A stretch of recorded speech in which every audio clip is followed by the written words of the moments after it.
Hello again.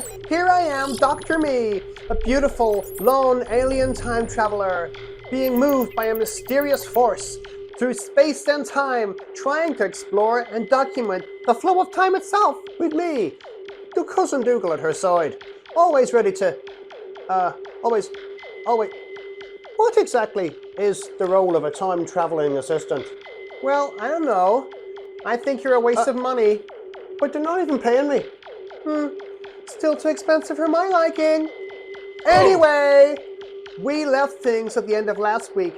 We were about to get whisked off into the timey-wimey vortex to meet someone called Isaac. Here we go!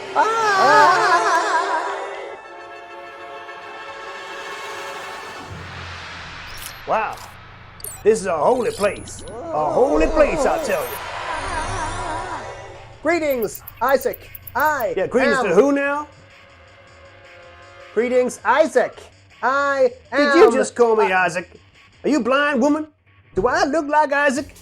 If we're being honest, you look like a talking lion. Well, our time machine said we were gonna meet Isaac, so I'm assuming you are he. Well, you should not assume. Isaac's my dad. I'm Jacob. Who are you? And where did you even come from? Am I still dreaming? Now, what would make you want to be saying something like that? Have you just been having a dream there? Jacob, take us to your father Isaac, so Yeah, we I can... was having a dream. That's right, I was. A dream from the Lord above. Hallelujah. Wait, a dream from God? About what? It was about a set of stairs. Oh my gosh, it sounds like a terribly boring nightmare.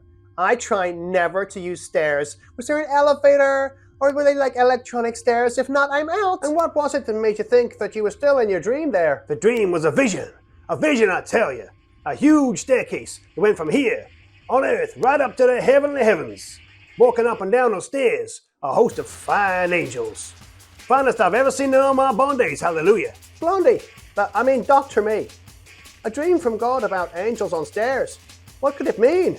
I have no idea, my Celtic cousin. But I know this. That's probably why he thought he was still dreaming. He probably mistook me for one of those beautiful angels. Sir, Mr. Jacob, sir. Can you describe the angels to us? Sure. Imagine a being that had human form to it, but more glorious than anything ever seen on earth. Oh yeah, that's me. Inspiring, beautiful, terrifying. Me again. And like a mighty warrior. Totally me. You know, the strongest man I've ever seen. Yeah. What? The strongest what now? I thought angels were like beautiful women. You never seen one, honey. Yeah, every time I look in the mirror, bucko. I think this scene might be over. I think we're being drawn back into the timey-wimey machiney thing, Dr. Me. Yeah, not before I flatten No. this punch. Yeah. All by myself, I wanna be all by myself anymore. Oh, what a lovely sweet singing voice you have there. You must be from the Celtic nations. I am Dr. Me, time temptress and voluptuous voyager. You must be Isaac. We have come from... No, I'm not Isaac. You must be, because I'm never wrong. You were sometimes wrong. Remember that other morning when you accidentally... Don't worry my image, Dougal. My company will eat you for breakfast. Are you hungry? Do you want some breakfast? Is that why you're here? Do you want to find my granddad? Isaac's your grandpa. Dr. Me, we seem to be getting further and further away from our timey-wimey destination of, finding Isaac. But at least we're in the family line. That might well be an important plot point. Then, who are you? And why are you singing about being alone in this house? I mean, it's gross. It totally looks like a prison. But it is a prison. Oh my gosh. I feel like I need to wash myself. How can you be someone who's important, locked up in a prison here? Then I don't know. I don't think I am important at the moment.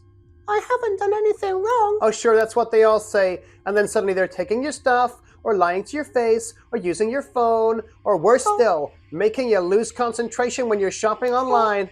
But I wouldn't do any of those things. I'm lovely. Tell me, my leprechaun-sized friend, how did you end up in the slammer here?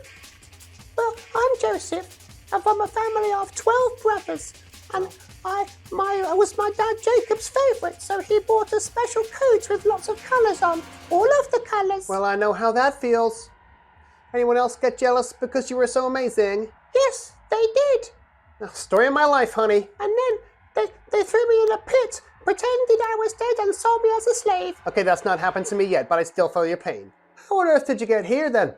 The man I was working for threw me into jail because the woman I was working for couldn't control her feelings. Okay, that's happened to me. She wanted to cuddle me and kiss me and more. I kept on saying, no, no, no. Now you're confusing me. So because she couldn't have me as her secret boyfriend, she pretended that I had attacked her, and then my boss threw me in prison. That sounds terrible. Sounds like a narrow escape. She sounds like a total control freak, honey. You're better off without her. And what a terrible lie. No wonder you feel like you've got no hope. Oh, I didn't say I've got no hope. When I was little, I had dreams from God. I know that one day those things will happen. Oh my gosh, another dream. This is starting to freak me out. What was your dream, my petite prisoner? In the first one, I was a big bundle of corn in a field, and my brothers were also corn, and they bowed down to me. But in the second one, the stars in the sky and the sun and the moon all bowed down to me as well, and I was like super important. Okay, well, that's crazy. No, Dr. May. I don't think it is crazy. I think these things are all starting to add up. Not by my math. Yes. Jacob's dream from God. Now Joseph's had a dream from God. And Noah was told to build an ark by God, and Eve was told by God that he'd crush the great snake's head. Of course. No, I don't get it. Wait, here we go again. We're being pulled back by the timey, oh, never mind.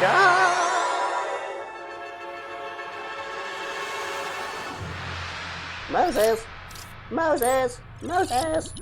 where is he? Oh, you again? You're Eve. Not this week, Dr. May. I'm Zipporah. Well, that's an interesting name. You're not Isaac then. Do I look like Isaac? I do know that name, no. Why is that? I think he's my great-great-great-granddad. Wait, my dad's Amram. Granddad is Korath. Levi, Jacob, Isaac. Yes. But why? Why would the mysterious force move us through time and bring us to you? You're called what now, Zippy? Zipporah. I'm the wife of Moses. I can't find him ever since his episode where a bush spoke to him. Cousin Dougal. She thinks her husband is seeing talking bushes. Look calm. Moses. We're going to run away quietly and then run before she goes crazy. Moses! But maybe there's another part of the timey-wimey puzzle here that links into that one life. Yeah, maybe all this is about the life of Isaac. That's why we can't find him. Tell us, beautiful one. What did the bush say? Well, Moses went off to find a lost sheep. And when he was there, he saw a bush on fire. It was super strange. It wasn't on fire, but not burning. Sounds more crazy. Then the bush said his name and told him to take off his sandals. Oh, sure, because the bush was also a pedicurist and he wanted to do Moses' nails. Dr. Me, listen to her story.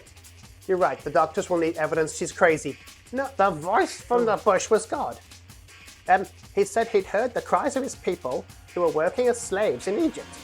They were crying out to him in prayer, and he could see their terrible lives. He'd come to set them free, As a bush, really?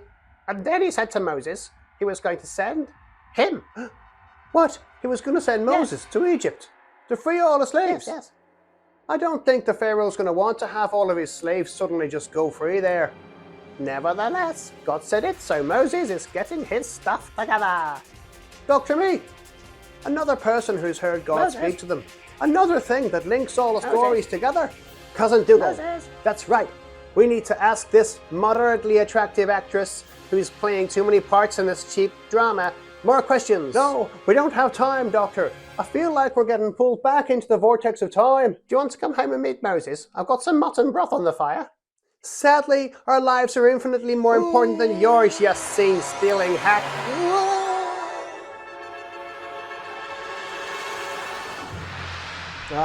Here I am, the day before my beautiful wedding day, flapping about and trying on something that will go in my beak. Oh, look there, a black seagull. How very dare you! I'm as far away from a seagull as you can genetically be and still be a bird. I am Dr. Me.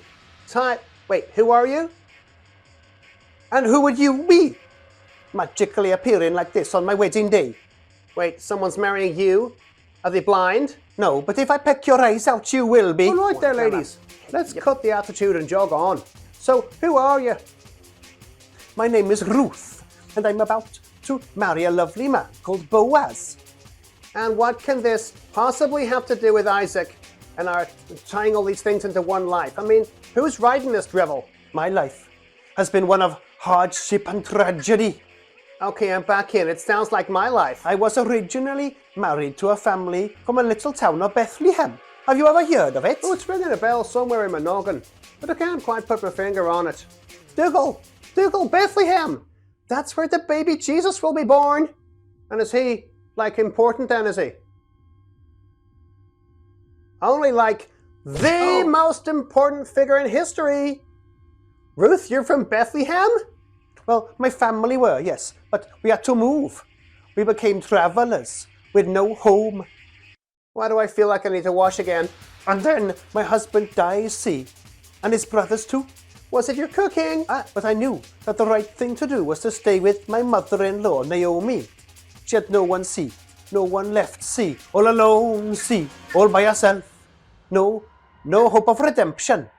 Okay, so what's redemption then? It's where you're lost. You're totally sticky situation with no hope. Then something happens that sorts out everything again. That's what I did for Naomi by sticking with her, and that's what Naomi did for me. Eventually it was her love and her wisdom and the knowledge of the inside Jewish customs and laws that meant both of us will now be fine. What, you're fine because you're getting married? Oh my gosh.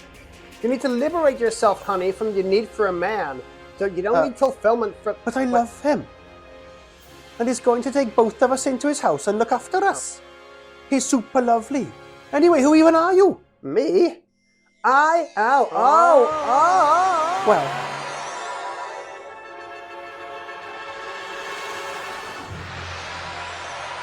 Well, that was odd. I thought this episode was never going to end. I know, right? So, Jacob, God gave Jacob a dream about stairs and some butch angels. And Joseph, God gave Joseph a dream about everyone bowing down to him. And he saw him through the hard times. Okay. And Zipporah, that was Moses' wife. God spoke to Moses about freeing slaves and the rest of the people. And Ruth, a woman whose faithfulness was rewarded with everything being okay, and who came from a town called Bethlehem. I mean, how does this all link together into one life? Is it Isaac we're after? Is it to do with Bethlehem? Is it to do with God speaking? I just don't know anymore. I need chocolate and a movie and online shopping. I'll stay here while you rest. You go over there. I'll press these buttons here. No, don't press those. We might. Whoa! Whoa!